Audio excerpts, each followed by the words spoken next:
Back to today's video. Today is Tuesday, July 28th, 2020, and today I'm going to be taking a look at the Morning Consult recent polls in state-by-state races. So they actually released 82 nationwide polls. I know that's a huge number. We'll be covering them tomorrow because they definitely have a lot to say about how America has shifted. Pretty much they've given us the data from dating all the way back, literally dating all the way back to around early May. Up until now. Very thankful that this has come out, and you can definitely see how much the country has changed as a whole, but is overall added into our national average on 538. But today we're going to be worrying about the state-by-state polls because they did a poll back in May.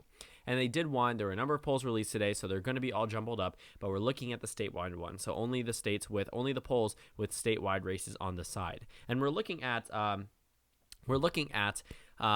May all of a sudden going up to July. So I think this is a very good indicator of where the race was just a mere 2 months ago. We're talking about an electoral map, which is on your screen. The reason why some of these states are considered safe, such as Iowa and Maine's 2nd Congressional District and Nebraska's 2nd District, is because they were not polled in these states. So I'm going to consider them safe. That way you can figure out which states have any data in them. Ohio, Texas have data. Iowa does not. So all of the states that don't have any data will be considered safe. I don't think there's any of the polls that have been enough to push any of these states into the safe column. So any of the states that are polled, the 48, 30, 56, 71 electoral votes that are not considered safe, all should be accounted for from the Morning Consult recent data. So we're not going to actually flip over into a couple more minutes into the video. I don't want to go ahead and spoil the ending map. You can probably find it if you just want to skip ahead and see how much it has deferred. But I do want to talk about this one very briefly. So we're talking about the Rust Belt a lot of the time. And the reason for that is because Joe Biden only needs the Rust Belt in order to win the election. Well, it looks like just 2 months ago, he had that. Morning Consult had him with likely margins in Minnesota and Michigan and lean margins in Wisconsin and Pennsylvania. I think this is how many people expected the Electoral College to end up on Election Day if the COVID-19 cases had not, continued to skyrocket and President Trump had not said anything, and the Black Lives Matter movement at this point in time was, yes, obviously existed in the American politics, but definitely not one of the top issues. Race relations was nowhere near the top 3, and now is within the top 3, sometimes number 1. So at this point in time, Donald Trump was still dealing with the COVID-19 pandemic. His approval rating was underwater, arguably, and looking at the overall national average, Biden was up around 6% nationwide, 5 actually at the time that these polls were given. So with a 5-point margin to victory nationwide, Joe Biden was still expected to narrowly win the election. Donald Trump had likely margins in 2 key swing states, Ohio and Texas, and lean characterizations in North Carolina, Georgia, Florida, and Arizona.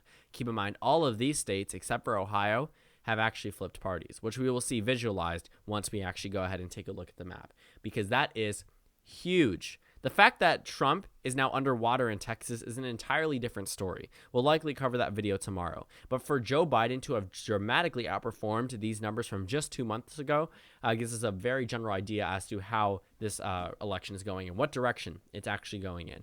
So 278 to 260. What's so notable about this? Well, if you've been with my channel for quite some time, you will remember that this is probably the likeliest scenario that if I was to give an election prediction, I would have ended up with. We're talking about a number of Democrats at the time that I was doing election predictions: Kirsten Gillibrand, Tulsi Gabbard. A lot of them really could have only improved amongst the white working class, and that's it.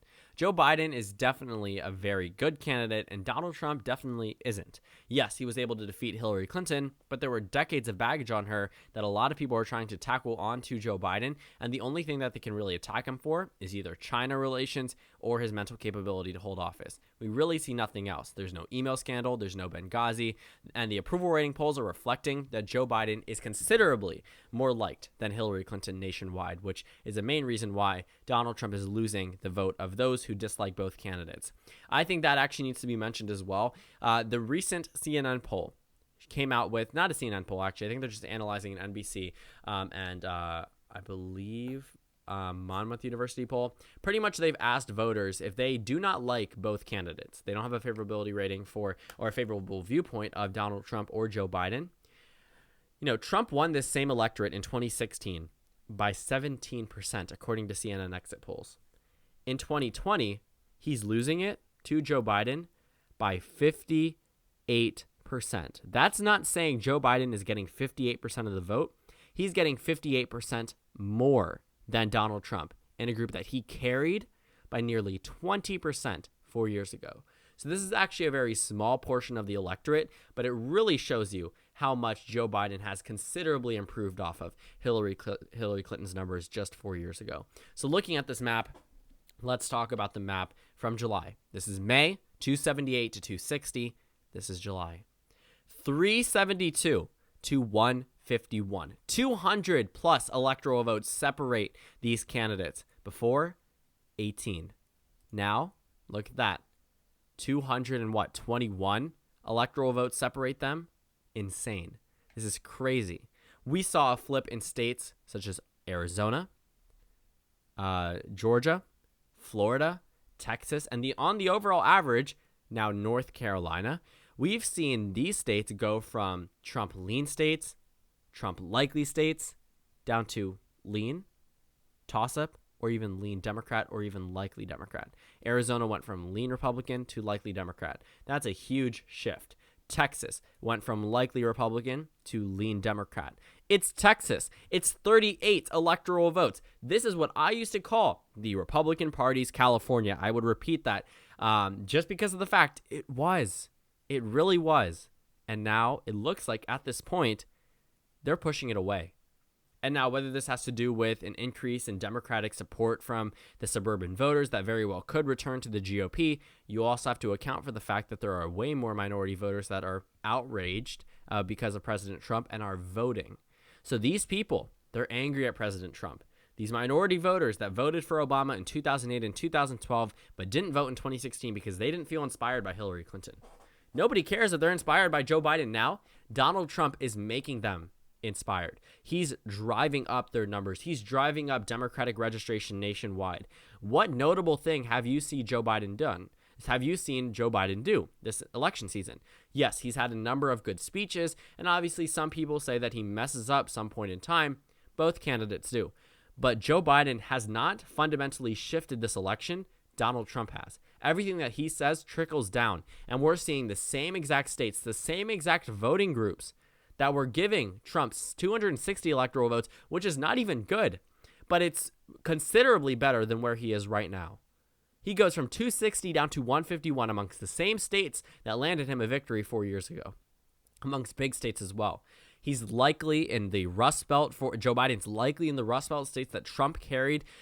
He's leading in Arizona, Texas, Georgia, and Florida, all states that were larger than Florida and Arizona were not larger than 5%, but Georgia and Texas absolutely were. Texas was a 9-point margin. Georgia was a 6-point margin of victory. There was absolutely no reason as to why Joe Biden should be leading there, much less competitive, because they didn't poll Iowa. I think that largely had to do with the fact that they didn't expect Iowa to be too close this time. But as we see narrowing up races in Ohio, in Texas, in Georgia, that leaves the opportunity open in states such as Iowa. Because when we look at these numbers, they are not good for President Trump whatsoever. I can't even draw a positive conclusion from the change here to here, except for the fact that Minnesota has narrowed up. But that's 10 electoral votes.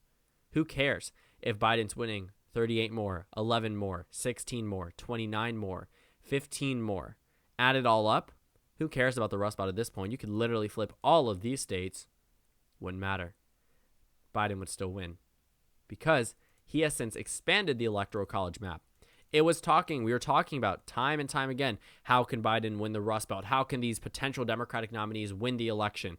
They have to use the Rust Belt. That's the only way possible. And for a very, even 2 months ago, it seemed like it. It seemed as if the Rust Belt was the only way possible. But Republicans are dropping in terms of their approval rating. Governors are.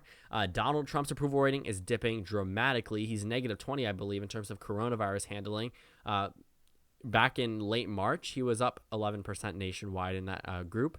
We're talking about nationwide deficits. He's down nationwide. So when we look at all of this data, in the Morning Consult, I am very thankful they've released this because it visualizes it best. They're talking about the same type of groups that they are polling, the same states, consistency that shows fundamental change in our nation. This map is way redder than this one, and there's a reason for that.